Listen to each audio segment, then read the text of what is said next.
welcome to G Root online classes. I am Kritika Bhasin and today class is based on gastrulation.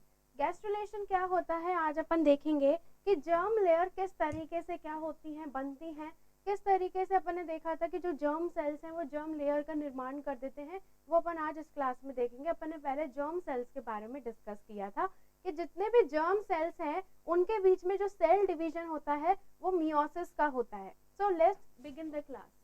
Okay, देखिए आज का जो topic है वो है दैट इज गैस्ट्रुलेशन। ठीक है, गैस्ट्रुलेशन क्या होता है कि the formation of germ layer, कि जर्म लेयर कैसे बनती है और वो बॉडी का किस तरीके से निर्माण करती हैं, आज अपन उसके बारे में पढ़ेंगे। ठीक है स्टूडेंट्स, तो देखिए सबसे पहले अपन समझेंगे कि किस तरीके से फर्टिलाइजेशन होता है। देखो अपन बेसिक से स्टार्ट करेंगे। फीमेल के अंदर प्रेजेंट होता है दैट इज ओवम, ठीक है, एंड मेल के अंदर प्रेजेंट होता है दैट इज स्पर्म। ये दोनों क्या है बेटा? ये दोनों गैमेट्स हैं। क्या है? These both are gametes which are used in fertilization, जो किसमें मदद करते हैं? फर्टिलाइजेशन में मदद करते हैं। अगर अपन इसके एक डायग्राम के बारे में थोड़ा सा देख ले तो ओवम जो है वो राउंड शेप का होता है, ठीक है, और जो स्पर्म है वो इस शेप का अपन समझते हैं। ठीक है, इसी शेप का अपन देखते हैं कि ओवम इस शेप का होता है और स्पर्म इस शेप का होता है। तो दोनों के बीच में जब फ्यूजन हो जाएगा, दोनों के बीच में जब फ्यूजन होगा, क्या कहा मैंने कि fusion of sperm and ovum, दोनों का जब फ्यूजन होगा तब उस प्रोसेस को क्या बोलेंगे? उस प्रोसेस को बोला जाएगा दैट इज फर्टिलाइजेशन। क्या बोला जाएगा? फर्टिलाइजेशन बोला जाएगा। और इस पे क्वेश्चन आता है कि व्हाट इज फर्टिलाइजेशन। आपके एंट्रेंस एग्जाम्स में इस पे डायरेक्ट क्वेश्चन पूछ लिया जाता है कि फर्टिलाइजेशन क्या होता है। तो फर्टिलाइजेशन के अंदर क्या होगा? The fusion of sperm and ovum is known as fertilisation. अगर पूछ लिया जाए what is the another name of fertilisation, तो अनदर नेम क्या होता है फर्टिलाइजेशन का? फर्टिलाइजेशन का जो अनदर नेम है बच्चे वो है that is syngamy. It is very important question for your entrance examination कि फर्टिलाइजेशन का दूसरा नाम क्या होता है? सिनगेमी होता है। क्लियर है कि ओवम और स्पर्म दोनों मिलके क्या करेंगे? फर्टिलाइजेशन करेंगे और इस फर्टिलाइजेशन की मदद से क्या होगा? एक प्रोडक्ट बनता है जिसको बोलते हैं जाइगोट। अपन क्या पढ़ेंगे आज? अपन आज के क्लास में देखेंगे कि जर्म लेयर कैसे बनती है। तो जर्म लेयर बनने से पहले अपन को देखना पड़ेगा कि किस प्रोडक्ट की मदद से जो फर्टिलाइजेशन होता है वो कैसे संभव है, और फर्टिलाइजेशन का दूसरा नाम क्या है वो देखेंगे। ठीक है, और साथ साथ में देखेंगे इससे सबसे पहले जाइगोट बन रहा है तो जाइगोट किस तरीके से बनता है, फिर एम्ब्रियो बनता है, फिर फीटस बनता है, और जर्म लेयर कौन सी स्टेज में बनती है। तो अपन उस सब चीजों को डिस्कस करते हुए समझेंगे। तो आपको समझ में आया कि the fusion of sperm and ovum is known as fertilisation and the another name of fertilisation is known as syngamy. Clear हुआ यहाँ तक? अगर इसी से क्वेश्चन और उठा लिया जाए तो ध्यान दीजिए कि अगर मैं बात करूं ओवम की लाइफ स्पैन के बारे में कि मैम ओवम एक बार अगर बन गया तो वो कितने समय तक जीवित रहेगा। जो ओवम है वो 12 से 24 घंटे तक जीवित रहता है। ठीक है, अगर 12 से 24 आवर्स आपके ऑप्शन के अंदर नहीं है, सिर्फ और सिर्फ 24 आवर्स दे रखा है, 20 आवर्स दे रखा है, 12 आवर्स दे रखा है एंड 18 आवर्स दे रखा है, तो करेक्ट आंसर मैक्सिमम जो नंबर है उस पे जाएगा दैट इज कि जो ओवम है वो 24 आवर्स तक क्या करता है? सरवाइव करता है। उसके बाद में ऑटोमेटिकली बॉडी के अंदर वो क्या हो जाता है? डेड हो जाता है। क्लियर है? और जो स्पर्म है डियर स्टूडेंट वो 48 आवर्स से लेकर 72 आवर्स तक सरवाइव करता है। ठीक है, फीमेल बॉडी के अंदर। समझ में आ गया? 48 आवर्स से 72 आवर। अगर इसका मैक्सिमम पूछ लिया जाए तो इसका जो राइट आंसर हो जाएगा वो भी क्या हो जाएगा? 72 आवर्स हो जाएगा। तो क्लियर है कि इस तरीके से इसमें क्या क्या क्वेश्चन बन गए। एक तो पूछ लिया फर्टिलाइजेशन क्या होता है, जिसमें फ्यूजन देखने को मिलेगा स्पर्म का और ओवम का। ठीक है, फर्टिलाइजेशन का दूसरा नाम क्या हो गया? फर्टिलाइजेशन का दूसरा नाम हो गया है जी सिनगेमी। एंड ओवम और स्पर्म क्या है? दोनों गैमेट्स हैं। ओवम किसके अंदर बनता है? फीमेल में, और स्पर्म किसके अंदर बनता है? मेल के अंदर, और दोनों ही क्या कहलाते हैं, गैमेट्स कहलाते हैं, जो मैंने आपको पहले बता चुकी हूँ कि gametes are produced from their primary sex organ and these primary sex organs are known as the gonads. Clear है? जो ओवम है, जो फीमेल गोनेट से निकलने वाला गैमेट ओवम जो है वो 12 से 24 घंटे तक सरवाइव करता है, और जो स्पर्म है वो 48 से 72 आवर्स तक सरवाइव करता है। क्लियर हुआ यहाँ तक? अब अपन आगे देखेंगे कि यहाँ तक क्लियर है। अब अपन आगे देखेंगे कि एक इजैकुलेशन में, अ सिंगल इजैकुलेशन, जब भी मेल से जो भी इजैकुलेशन होगा उसके अंदर कितने स्पर्म्स प्रेजेंट होते हैं, उसके अंदर 300 से 400 मिलियन स्पर्म्स प्रेजेंट होते हैं। क्या प्रेजेंट होते हैं? 300 से 400 मिलियन स्पर्म्स क्या होते हैं? प्रेजेंट होते हैं। ये भी क्या है? इंपॉर्टेंट क्वेश्चन है कि single ejaculation carry 300 to 400 million sperms in single ejaculation. Clear है? इस जब ये फीमेल बॉडी के अंदर क्या करता है, ट्रेवल्ड कर जाता है, इजैकुलेशन कहाँ होगा? फीमेल बॉडी के अंदर जब ये ट्रेवल कर जाएगा तो इसमें से आउट ऑफ 100 ऑफ मिलियंस में से, ठीक है, आउट ऑफ 100 ऑफ मिलियंस जो है वो कहाँ, ऑफ स्पर्म्स, ठीक है, क्या ऑफ स्पर्म्स कहाँ रह जाएंगे? Of sperms attached into vagina wall. क्या समझ में आया? इससे ये समझ में आया कि जब कोई कपल क्या कर रहा है, they are planning for their child, ठीक है, तब क्या होगा कि एक सिंगल इजैकुलेशन में 300 से 400 मिलियन स्पर्म्स प्रेजेंट होंगे, जिसके अंदर से कुछ 100 ही मिलियंस में से जो वेजाइनल वॉल है वहां पर अटैच हो जाएंगे। ठीक है, क्या हो जाएंगे? वहां पर अटैच हो जाएंगे।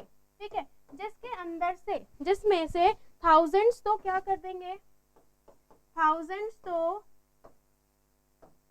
ठीक है, आउट ऑफ 100 ऑफ मिलियंस हो गया कि वहां पर वेजाइनल वॉल में वहां पे क्या हो रहे हैं, अटैच्ड हो रहे हैं। क्लियर है?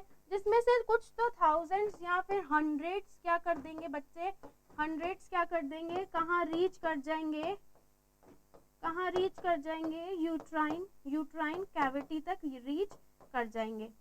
ठीक है, यूट्राइन कैविटी तक रीच कर गए। अब यूट्राइन कैविटी में तो ओवम प्रेजेंट नहीं है, यूट्राइन कैविटी में ओवम प्रेजेंट नहीं है, तो वहां पर फर्टिलाइजेशन नहीं होगा। ओवम प्रेजेंट कहाँ होगा? फैलोपियन ट्यूब के पार्ट्स में ओवम प्रेजेंट होगा और वहीं पर ही फर्टिलाइजेशन होता है। आपको बताएंगे कि फर्टिलाइजेशन कहाँ टेक प्लेस करता है।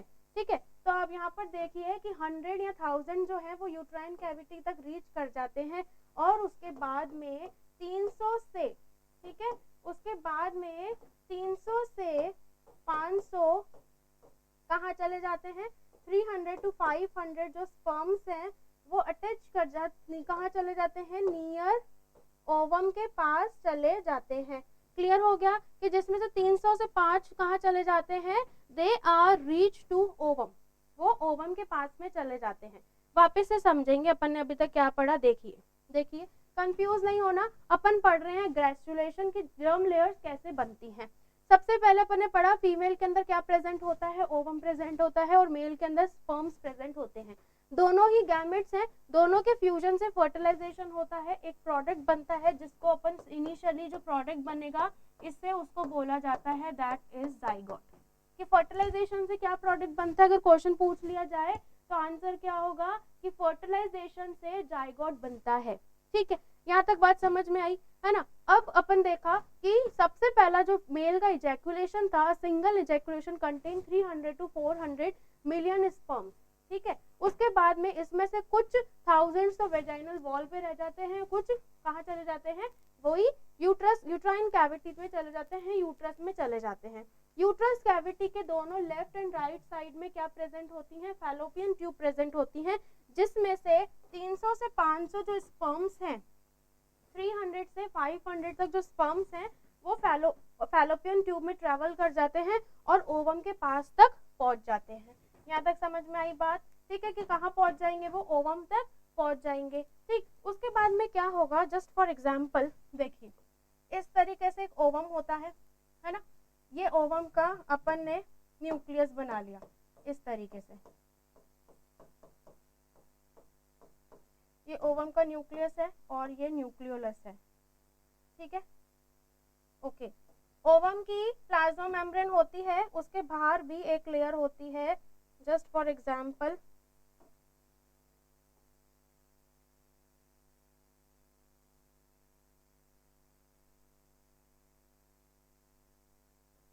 ठीक है, इस तरीके से एक लेयर होती है।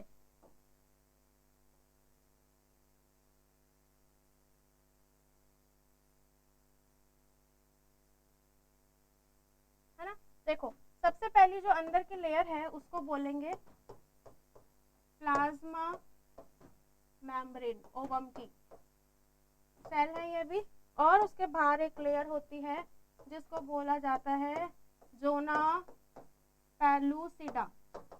एक एक का फंक्शन पढ़ेंगे, सब इम्पोर्टेंट है।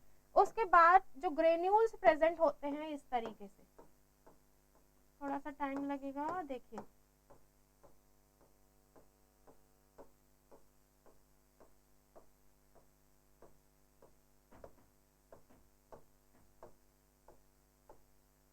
इस तरीके से ग्रेन्यूल्स मौजूद हैं, और इस ग्रेन्यूल्स का क्या काम है वो अभी अपन देखेंगे, ठीक है।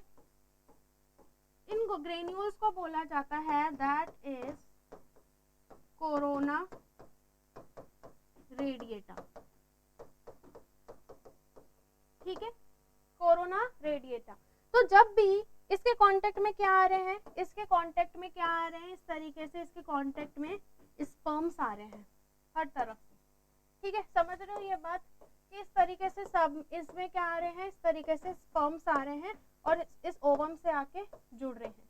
यहाँ तक बात समझ में आई, ठीक है। तो ये जो जोना पेलुसिडा है, ये जोना पेलुसिडा क्या करेगी, सिर्फ एक स्पर्म को एंटर करने के बाद में अपने आप को क्या कर लेती है, थिक कर लेती है, ठीक है। क्या बोला मैम ने बोला कि जो जोना पेलुसिडा लेयर है ओवम की, वो सिर्फ और सिर्फ एक स्पर्म को, जैसे एक स्पर्म अंदर आ गया उसके बाद में अपने आप को क्या कर लेती है, थिक कर लेती है, टाइट कर लेती है, हार्ड कर लेती है अपने आप को, ठीक है। उस प्रोसेस को क्या बोला जाता है डियर स्टूडेंट, उस प्रोसेस को बोला जाता है दैट इज जोना हार्डनिंग। क्या बोला जाता है, जोना हार्डनिंग। और इसमें क्वेश्चन आता है, जोना हार्डनिंग बोला जाता है उसको, या फिर उसको बोला जाता है ओलामा ब्लॉक। क्या बोला जाएगा, दैट इज ओलामा ब्लॉक, उसको बोला जाएगा। क्या होगा, क्या बोला मैंने कि जब ओवम क्या कर रहा है, स्पर्म से मिल रहा है, तो क्या होगा कि एक लेयर है अपन ने यहाँ पर पढ़ी, that is zona hardening, not zona hardening, zona pellucida. ये जोना पेलुसिडा क्या कर लेती है कि सिर्फ और सिर्फ एक स्पर्म को अपनी बॉडी में एंटर करवा लेती है ओवम की, और उसके बाद में अपने आप को क्या कर लेती है, ब्लॉक कर लेती है। उसको क्या बोलते हैं, ओलेमा ब्लॉक बोला जाता है। उसको क्या बोला जाता है, ओलेमा ब्लॉक बोला जाता है, ठीक है, ओलेमा ब्लॉक उसको बोला जाता है। इस ओलेमा ब्लॉक होने के बाद में क्या होता है, देखो अब आप पूछोगे कि मैम ये सारे स्पर्म इसके अंदर एंटर्ड क्यों नहीं हुए, है ना, एक ही स्पर्म क्यों एंटर्ड हुआ। तो देखो अब अपन थोड़ा स्पर्म के बारे में पढ़ेंगे कि इस तरीके से यहीं ले लेते हैं, देखिए देखो इस तरीके से एक स्पर्म होता है,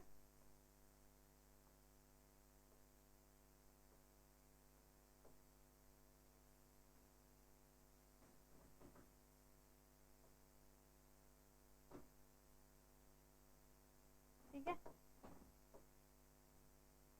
थोड़ा सा इसमें देखिए इस तरीके से यहाँ पर इसका न्यूक्लियस प्रेजेंट है, ये वाला पार्ट है हेड पार्ट, ठीक है, ये वाला पार्ट हो गया head part, this part is neck, ठीक है। ये वाला पार्ट कौन सा हो गया, हेड पार्ट हो गया। इसके बाद में कौन सा पार्ट आता है, दैट इज नेक पार्ट आता है। और फिर ये वाला जो पार्ट है, this part is known as middle piece. क्या बोलते हैं इसको, मिडल पीस बोला जाता है इसको। और जो लास्ट का पार्ट है यहाँ से लेके यहाँ तक, इस पार्ट को बोला जाता है टेल, ठीक है। क्या बोला जाएगा, इस पार्ट को बोला जाता है टेल, और इसी पार्ट को अपन बोल सकते हैं दैट इज फ्लैजिलम।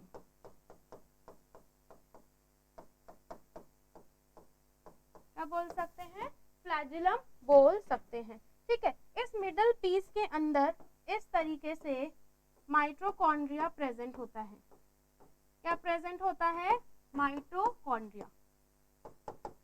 इसके अंदर क्या प्रेजेंट होगा? माइटोकॉन्ड्रिया प्रेजेंट होता है। और यहाँ पर इधर इस तरीके से इधर क्या प्रेजेंट है? इधर एक एक्रोसोम कैप प्रेजेंट है, जो आगे जाके क्या करती है? हाइलुरोनिडेज को प्रोड्यूस करती है। किसको प्रोड्यूस करती है? हाइलुरोनिडेज। हाइलुरोनिडेज नाम के एक एंजाइम को प्रोड्यूस करती है, जो ये एंजाइम क्या करता है? ये एंजाइम इस लेयर को कोरोना रेडिएटा को और जोना पेलुसिडा को ब्रेक कर देता है। तो जब एक स्पर्म क्या कर दिया, फटाफट से उसने ब्रेक कर दिया, और फिर वो क्या कर देगा? वो क्या कर जाएगा? ओवम के अंदर चला जाएगा, और ओवम के अंदर जाते ही, ठीक है, ओवम के अंदर जाते ही जो ओवम है वो क्या कर देगी बच्चों? वो ओवम क्या कर देगा? अपने आप को जोना पेलुसिडा को इतना ज्यादा हार्ड कर देता है, जिस प्रोसेस को अपन क्या बोलते हैं? जोना हार्डनिंग बोलते हैं। क्या बोलते हैं? जोना हार्डनिंग अपन उस प्रोसेस को बोलते हैं। यहाँ तक बात समझ में आई कि अब क्या हो गया है मैम? ओवम क्या हो गया? ओवम के अंदर क्या हो गया? स्पर्म की एंट्री हो गई है। कौन से एंजाइम के थ्रू? हाइलुरोनिडेज एंजाइम के through. This is important question कि हाइलुरोनिडेज कहाँ से बनता है? एक्रोमियम कैप ऑफ स्पर्म का बनता है। कि जो एक्रोमियम कैप जो प्रेजेंट है स्पर्म के टिप के अंदर, यहाँ से हाइलुरोनिडेज नाम का एंजाइम बनता है, जो ओवम को क्या कर देता है? ओवम को पेनिट्रेट कर देता है, और ओवम की कोरोना रेडिएटा को और जोना पेलुसिडा को ब्रेक करता हुआ ओवम में अंदर चला जाता है। और उसके बाद में ओवम क्या कर रहा है? ओवम क्या कर रहा है? जोना हार्डनिंग कर रहा है, ओलेमा ब्रॉक की प्रोसेस को मेंटेन कर रहा है। यहाँ तक बात समझ में आई? ठीक है, अब अपन देखेंगे कि जब स्पर्म और ओवम दोनों क्या हो गए? आपस में मिक्स हो गए, मतलब फर्टिलाइजेशन हो गया, तो उसके बाद में जो प्रोडक्ट बनता है, देखो एक क्वेश्चन आता है that is what is pronucleus. Pronucleus पे क्वेश्चन पूछ लिया जाता है कि प्रोन्यूक्लियस क्या होता है। देखिए ओवम में कितने क्रोमोसोम होंगे? 23, ठीक है, और स्पर्म में कितने क्रोमोसोम होंगे? 23, इसके अंदर भी होंगे, दोनों में 23 हो गए। तो दोनों के प्रोडक्ट से, हैप्लॉइड के प्रोडक्ट से क्या बन गया? डिप्लॉइड बन गया डिप्लॉइड। ठीक है, क्या बन गया है? डिप्लॉइड बन गया है। अब जब स्पर्म और ओवम के दोनों के मिक्सचर से जो न्यूक्लियस बनता है, क्या बनता है? न्यूक्लियस बनता है। और इस न्यूक्लियस के अंदर कितने क्रोमोसोम्स प्रेजेंट होते हैं? 46 क्रोमोसोम्स प्रेजेंट होते हैं। तो इस न्यूक्लियस को बोला जाता है दैट इज प्रोन्यूक्लियस। क्या बोला जाएगा? इस न्यूक्लियस को प्रोन्यूक्लियस बोला जाएगा। इस न्यूक्लियस को क्या बोला जाएगा? That is known as pronucleus. Clear हो गया यहाँ तक? अब देखिए आगे, तो जब भी फर्टिलाइजेशन हुआ, उससे जो पहला प्रोडक्ट बनता है उसको अपन क्या बोलते हैं? जाइगोट बनते हैं। ये यूट्रस के अंदर 0 से लेके 2 वीक्स तक स्टे करता है। कितने वीक्स तक? 2 से 0 से लेके 2 वीक्स तक, मतलब जिस दिन फर्टिलाइजेशन हुआ था उस दिन से लेकर कब तक स्टे कर रहा है? 2 हफ्ते तक स्टे करता है। तो ध्यान दीजिए कि जब फर्टिलाइजेशन होने के बाद में जो पहला प्रोडक्ट बनता है, ठीक है, वो बनता है 2 सेल्स का। क्या बनता है? 2 सेल्स का। इस तरीके से, है ना, इस तरीके से 2 सेल्स का एक प्रोडक्ट बनता है। ठीक है, इस तरीके से 2 सेल्स का प्रोडक्ट बनता है। और ये कब बनता है? 2 सेल, ठीक है, 2 सेल्स का जो प्रोडक्ट बनता है ये कब बनता है बच्चों? ये बनता है 30 आवर्स पे। 2 सेल्स का जो प्रोडक्ट बन रहा है वो कब बन रहा है? 30 आवर्स पे बन रहा है। मतलब फर्टिलाइजेशन के होने के बाद में 30 घंटे पर जो प्रोडक्ट बनेगा फर्टिलाइजेशन से, वो क्या कहलाता है? वो 2 सेल स्टेज कहलाती है। क्या कहलाती है? 2 सेल स्टेज कहलाती है। और वो कितने पे बन रही है? 30 आवर्स पे बन रही है। अगर मैं बात करूं 4 सेल स्टेज की, तो 4 सेल स्टेज है जो वो बनती है 40 से 50 आवर्स पे। 40 से 50 आवर्स पे बनती है। It is also most important question for your entrance कि 2 सेल स्टेज कब बन गई, 30 आवर्स पे बन गई। 4 सेल स्टेज बनती है 40 से 50 आवर्स पे, और 12 सेल की स्टेज बनती है 72 आवर्स पे। कब बनती है? 72 आवर्स पर बनती है। कब बनती है? 72 आवर्स पर बनती है। कितने की सेल की स्टेज? 12 सेल की स्टेज। इसके बाद में देखिए 16 सेल से लेकर, ठीक है, 16 सेल की जो स्टेज है या फिर 16 से 64 सेल की जो स्टेज है, ठीक है, वो बनती है कितने पे बनेगी? दैट इज आपके 96 आवर पे बनती है ना। कितने पे बनती है? 96 आवर्स पे बनती है। अगर अपन इसको डे में कन्वर्ट करें तो लगभग 1 डे 24 आवर्स, ठीक है, अप्रॉक्स, है ना, ठीक है, अप्रॉक्स। और ये कितने हो गए? 2 डेज, ठीक है, 2 days, and this is 3 day.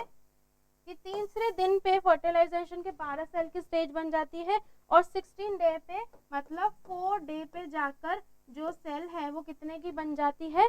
कितने की बन जाती है? 16 से लेके 64 तक की सेल स्टेज बन जाती है। यहाँ तक क्लियर है? यहाँ तक क्लियर है? आगे देखें, आगे क्या होगा। देखो जब 16 सेल की स्टेज बन गई कुछ इस तरीके से, 16 सेल की स्टेज देखो, जोना हार्डनिंग बेटा याद रखना 4th डे तक भी इंटैक्ट रहती है। यहाँ पर मैं लिख देती हूँ, जो जोना पैलुसिडा है, ठीक है, जोना हार्डनिंग की वजह से जो जोना पैलुसिडा बनी हुई है वो रिमेन रहेगी, remain intact, remain intact up to 4th day, up to 4th day. ये 4th डे तक जोना पैलुसिडा क्या रहती है? इंटैक्ट रहती है। अब मैंने क्या बोला कि 4th डे पे कितने सेल की स्टेज बन रही है? 16 से 64 सेल की स्टेज बन रही है। तो देखो इस पे जैसे एग्जाम्पल अगर मैं ले लूँ 16 सेल,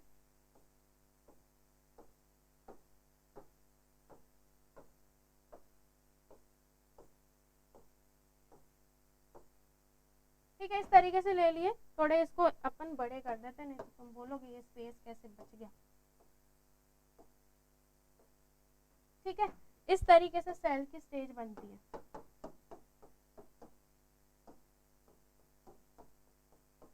ठीक है, इस तरीके से सेल की स्टेज बनती है। जो 16 सेल स्टेज होती है उसको क्या बोलते हैं?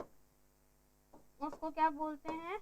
उसको बोला जाता है दैट इज मोरूला। क्या बोलते हैं उसको? मोरूला। क्या बोलते हैं? मोरूला बोलते हैं। और ये कब देखने को मिलती है? ये देखने को मिलती है दैट इज 4th डे पे। मोरूला स्टेज कब देखने को मिल रही है? 4th डे पे देखने को मिलती है, ठीक है। अब जब सेल्स क्या होंगे, आगे बढ़ते चले जाएंगे तो वो किस में कन्वर्ट हो जाते हैं? मोरूला से वो कन्वर्ट हो जाते हैं, that is known as blastomere. किसमें कन्वर्ट हो जाएंगे? ब्लास्टोमियर में कन्वर्ट हो जाएंगे। अब ध्यान देना, एक चीज और बताते हैं आपको कि सबसे पहले ध्यान दीजिए, सबसे पहले क्या हुआ? फ्यूजन हुआ किसका? स्पर्म का और ओवम का। कहाँ पर होता है? फैलोपियन ट्यूब के एम्पुला पार्ट के अंदर होता है। इंपॉर्टेंट कि मैम फर्टिलाइजेशन कहाँ होता है? फैलोपियन ट्यूब के एम्पुला पार्ट के अंदर फर्टिलाइजेशन देखने को मिलता है। यहाँ तक क्लियर है? कोई डाउट है कि फैलोपियन ट्यूब के कौन से वाले पार्ट में, जैसे अपन आगे पढ़ेंगे रिप्रोडक्टिव सिस्टम के, जब मैं ऑर्गन पढ़ाऊंगी आपको तब मैं बताऊंगी कि फैलोपियन ट्यूब के अलग अलग पार्ट हैं, जैसे इनफंडिबुलम है, एम्पुलरी पार्ट है, इंटरस्टिशियल पार्ट है, ठीक है, और भी एक पार्ट और होता है, वो अपन बाद में पढ़ेंगे, अभी नहीं पढ़ेंगे, कंफ्यूज हो जाओगे, ठीक। तो जब क्या हो गया? फर्टिलाइजेशन हो गया कौन से पार्ट के अंदर? एम्पुला पार्ट के अंदर। तो जो फर्टिलाइजेशन जो प्रोडक्ट है जो जाइगोट यूट्राइन कैविटी की तरफ मूव करेगा, उस प्रोसेस को क्या बोलते हैं? क्लीवेज बोलते हैं। यहाँ लिख देते हैं, उसको क्या बोलते हैं? क्लीवेज बोलते हैं। कि जब जाइगोट क्या कर रहा है? फर्दर मूव कर रहा है, उस प्रोसेस को क्या बोलेंगे? That is known as cleavage, ठीक है। तो मोरूला से क्या बन जाएगा? मोरूला से बन जाएगा आपका ब्लास्टोमियर। क्या बन जाएगा? मोरूला से ब्लास्टोमियर बन जाएगा। इस ब्लास्टोमियर में क्या होता है? देखो सेल्स तो बढ़ गए। अब बेटा ध्यान देना कि जैसे जैसे अंदर सेल्स का क्या हो जाएगा? क्या हो जाएगी? अंदर सेल्स की ग्रोथ ज्यादा हो जाएगी। तो जो ये ज़ोना पेल्लुसिडा लेयर थी वो क्या हो जाती है, थिन हो जाती है, पतली हो जाती है और आगे जाके टूट जाती है। ठीक है, तो टूट जाती है, जो सेल्स हैं वो इस तरीके से अपने आप को क्या कर लेते हैं, देखो इस तरीके से अपने आप को बना लेते हैं कि बाहर की एक लेयर इस तरीके से बन जाती है,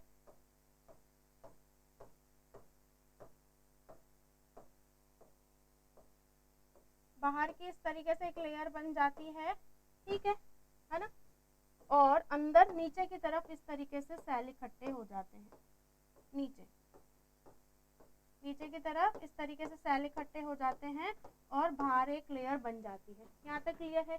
कोई डाउट है इसके अंदर कि बाहर एक लेयर बन रही है, वो लेयर कहलाती है that is known as trophoblast.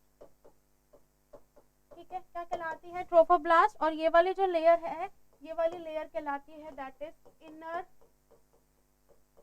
Cell mass, inner cell mass. अब ध्यान देना, अब इम्पोर्टेंट है कि जो ट्रोफोब्लास्ट है वो क्या करता है, क्या करेगा आगे जाके, प्लेसेंटा बनाएगा। क्या बनाएगा, ये जो ट्रोफोब्लास्ट है बच्चों, इसको ध्यान दीजिए, ये ट्रोफोब्लास्ट आगे जाके प्लेसेंटा बनाता है, जो मदर से फीटस में क्या पहुंचाता है, न्यूट्रिएंट्स पहुंचाता है। तो इस प्लेसेंटा का काम क्या हो गया, फूड को ट्रेवल्ड करना, कहाँ से, मदर से फीटस की तरफ, बच्चे को क्या देगा, ये फूड देगा। फीटस कब तक कहलाते हैं, फीटस जो प्रोडक्ट है, देखो ये टर्म आई फीटस, अगर क्वेश्चन पूछ लिया जाए कि the term fetus as defined as, ठीक है, कि कैसे डिफाइन करोगे, कि जो बच्चा है वो 0 से लेकर, नॉट 0, कब से लेकर, देखो ध्यान दो, 8 वीक से लेकर कब तक, 40 वीक्स तक का जो नवजात है वो क्या कहलाता है, फीटस कहलाता है। और जब ये फीटस क्या हो गया बेटा, 9 मंथ पे क्या हो जाएगा, इसकी डिलीवरी हो जाएगी, तो ये फीटस 1 मंथ तक, ठीक है, 1 मंथ तक क्या कहलाता है, न्यूबॉर्न, या फिर इसको अपन बोल सकते हैं नियोनेट कहलाता है। ठीक है, आप आगे जाके पढ़ोगे कि न्यूबॉर्न और नियोनेट को भी 2 कैटेगरी में बांटा गया है, एक अर्ली में और एक लेट के अंदर। अर्ली 0 to 7 डेज का होता है और लेट 7 से 28 डेज का कहलाता है। यहाँ तक क्लियर हो गया कि ऊपर के जो सेल्स हैं जो ब्लास्टोमेयर में बने, जो डिवाइड होते चले जा रहे हैं सेल, ऊपर के सेल्स को ट्रोफोब्लास्ट कहलाते हैं और बीच वाले सेल एक जगह इकट्ठे हो जाते हैं, वो इनर सेल मास कहलाते हैं, जो किसका निर्माण करते हैं बच्चों, जो एम्ब्रियो बनाते हैं। क्या कहा मैंने, जो एम्ब्रियो बनाते हैं, कि ट्रोफोब्लास्ट जितने भी सेल्स हैं वो प्लेसेंटा बना रहे हैं, एमनियोटिक फ्लूइड बना लेंगे आगे जाके, ठीक है, और जो इनर सेल मास है वो एम्ब्रियो बना लेगा। क्या बना लेगा, इनर सेल मास एम्ब्रियो बना लेगा। इस एम्ब्रियो के अंदर प्यूरिपोटेंट स्टेम सेल्स मौजूद होते हैं। क्या प्रेजेंट होते हैं, प्यूरिपोटेंट स्टेम सेल्स मौजूद होते हैं। देखो इधर ध्यान दीजिए कि मैंने आपको बोला कि इस तरीके से नीचे की तरफ क्या हो गए हैं, इनर सेल मास इकट्ठे हो गए हैं, ठीक है, क्या हो गए हैं, इनर सेल मास इकट्ठे हो गए हैं, और बाहर की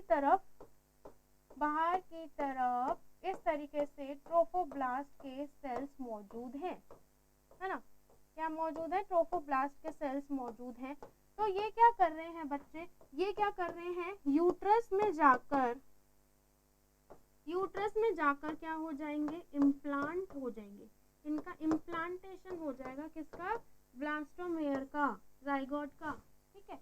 इम्प्लांटेशन के दूसरा नाम क्या कहलाता है, that is known as नाइडेशन।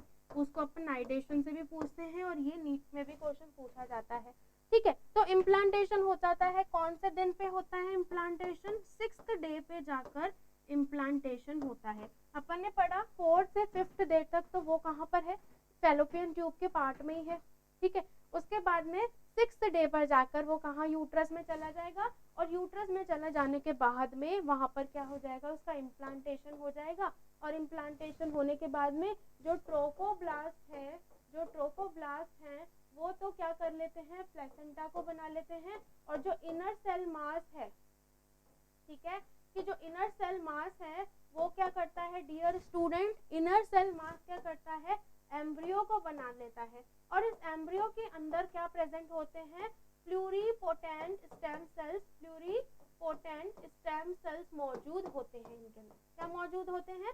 Pluripotent stem cells बनते हैं, प्रेजेंट होते हैं, और ये आगे जाके क्या बना लेते हैं? क्या बना लेते हैं? जर्म लेयर बना लेते हैं।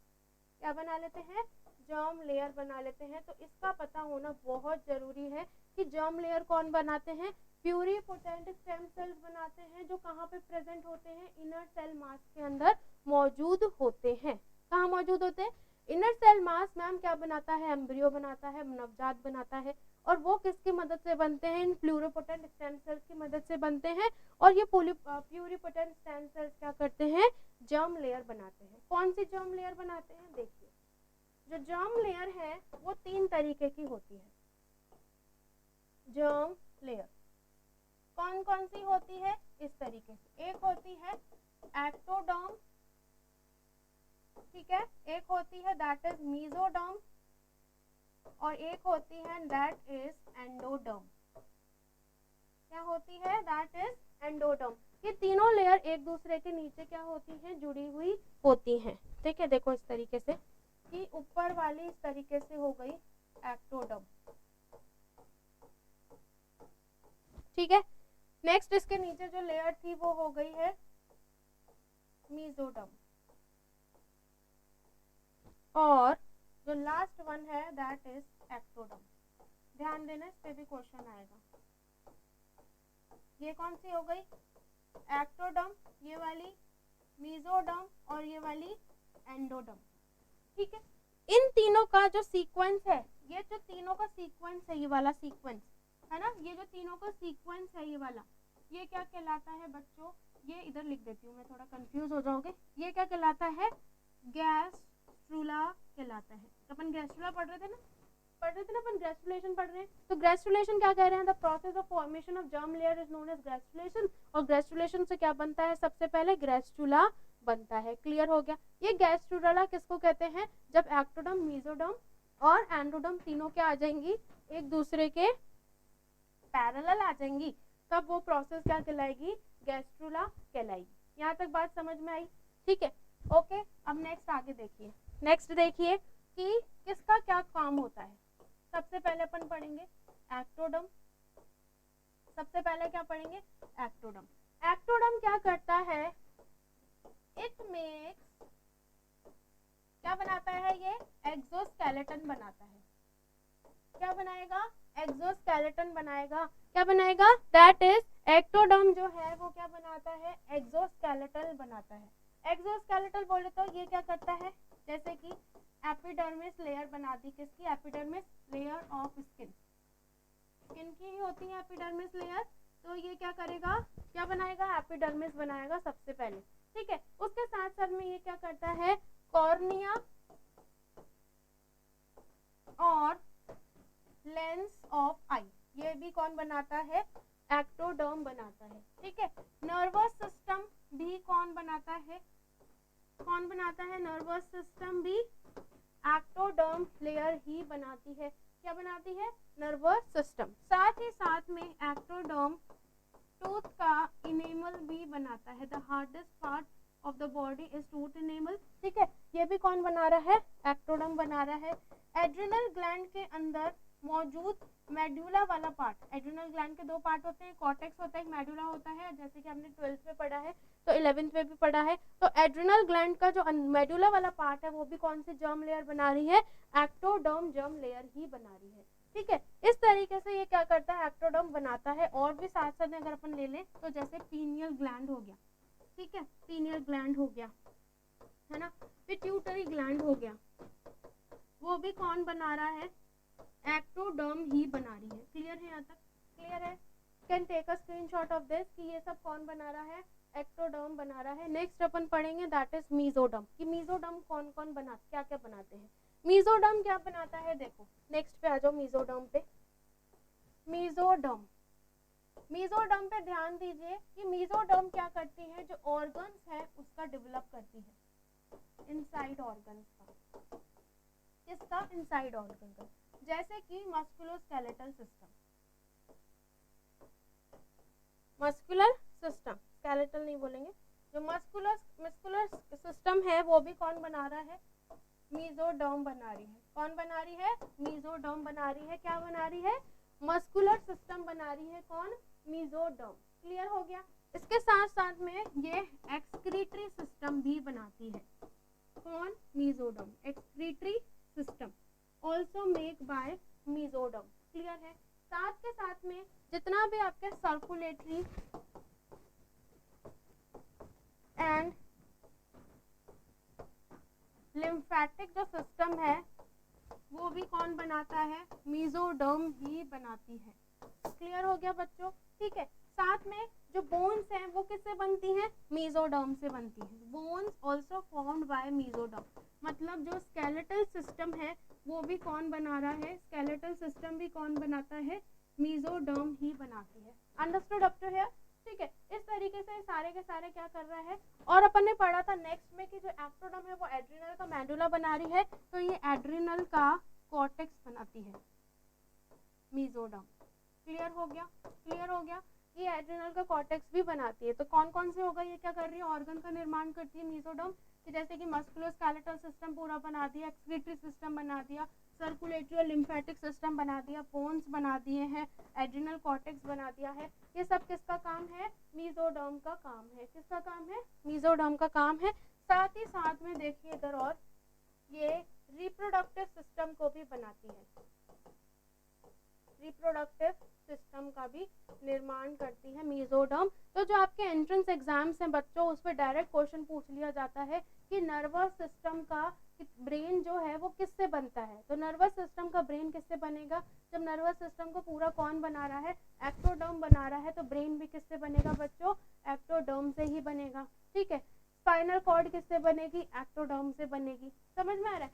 इसके साथ साथ में मेसोडर्म जो है वो नोटोकॉर्ड भी बनाती है।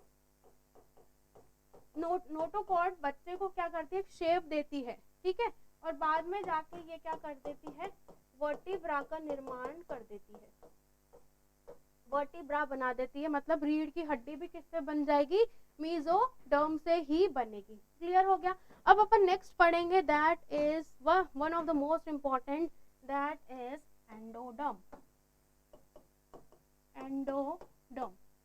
एंडोडर्म क्या करता है? एंडोडर्म क्या करता है? एंडोडर्म जो है वो सारे के सारे इनर लाइनिंग बनाता है ऑर्गन की। इनर लाइनिंग ऑफ ऑर्गन कि जस्ट फॉर एग्जांपल एंडोडर्म क्या करेगा? जस्ट फॉर एग्जांपल कि जितने भी रेस्पिरेटरी ऑर्गन्स जो बन रहे थे किसके अंदर? मेसोडर्म के, इसकी जो लाइनिंग है वो क्या कर देगा? एंडोडर्म बना देगा। क्या बना देगा?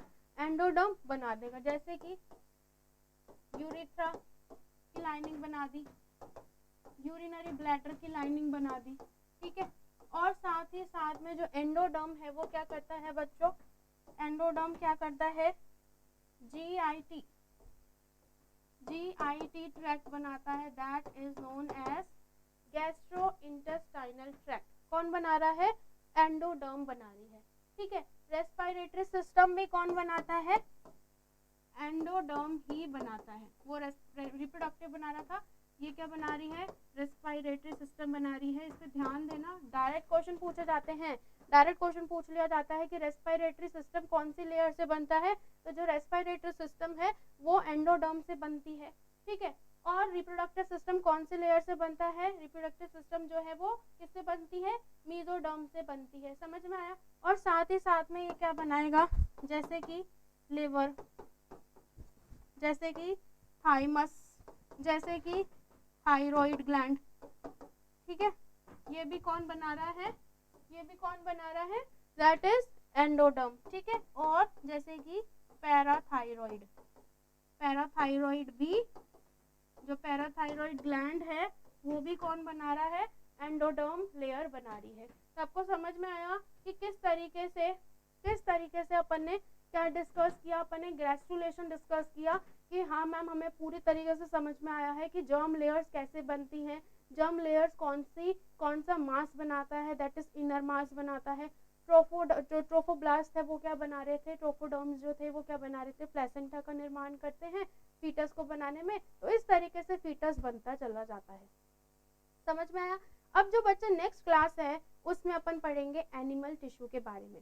अपन ने सबसे पहले कवर किया था सेल्स के बारे में अब अपन नेक्स्ट क्लास में देखेंगे कि जो एनिमल टिश्यू है वो कौन कौन से तरीके के होते हैं और एनिमल टिश्यू बॉडी में क्या क्या ऑर्गन्स बनाते हैं। क्लियर है? तो यहाँ तक आपको समझ में आया कि जर्म्स लेयर क्या है, गैस्ट्रुलेशन क्या होता है, गैस्ट्रुला क्या किसको बोला गया है, और मोरुला क्या है, ब्लास्टोमेयर क्या है, ठीक है, जाइगोट किसको बोला गया, कितने आवर्स में कितनी सेल की स्टेज बन रही थी, सब समझ में आया आपको। तो डियर स्टूडेंट, ऐसे ही आप हमारे साथ बने रहिए। जी रूट एकेडमी आपको सबसे बेहतर कंटेंट देने की कोशिश करेगा और आपको बिल्कुल बेसिक से एडवांस की तरह पढ़ाएगा। ऐसा नहीं कि मैं डायरेक्ट टॉपिक ले लूँ और उसका आपको टर्मिनोलॉजी ही क्लियर नहीं हो। ठीक है, तो आप हमारे साथ बने रहिए। आपको बहुत स्वागत है जी रूट एकेडमी में। अगर आपको ये क्लास पसंद आई है तो प्लीज़ सब्सक्राइब करिए, लाइक करें एंड शेयर करें। तो dear, thank you so much students for watching this class. Okay, thank you so much.